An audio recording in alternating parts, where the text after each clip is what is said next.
ఓం శ్రీ ఆంజనేయాయ నమః. అందరికీ నమస్కారము.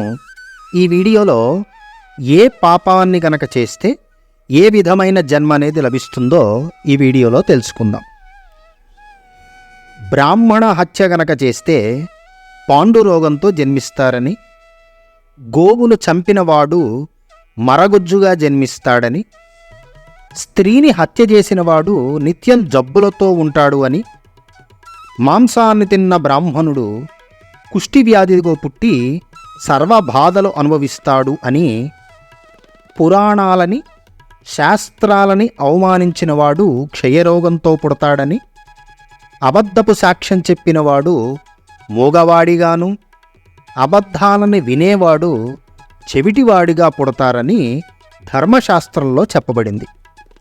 ఉప్పు దొంగిలించినవాడు చీమగా, నిత్యం వ్యభిచారం చేసేవాడు అడవిలో ఏనుగుగా, పిలవని పేరంటానికి వెళ్ళేవాళ్ళు కాకులుగా, స్నేహితుల్ని మోసం చేసేవాళ్ళు గ్రద్దగా, అమ్మకాలలో మోసం చేసిన వారు గుడ్లగూబగా, భర్తను హింసించే స్త్రీలు జలగలగా, భర్తను మోసం చేసిన స్త్రీలు బల్లిగా, గురువుగారి భార్యను అవమానించిన వారు తొండగా, అతి కామాన్ని కలిగిన వారు గుర్రంగా జన్మిస్తారు అని ధర్మశాస్త్రంలో చెప్పబడింది.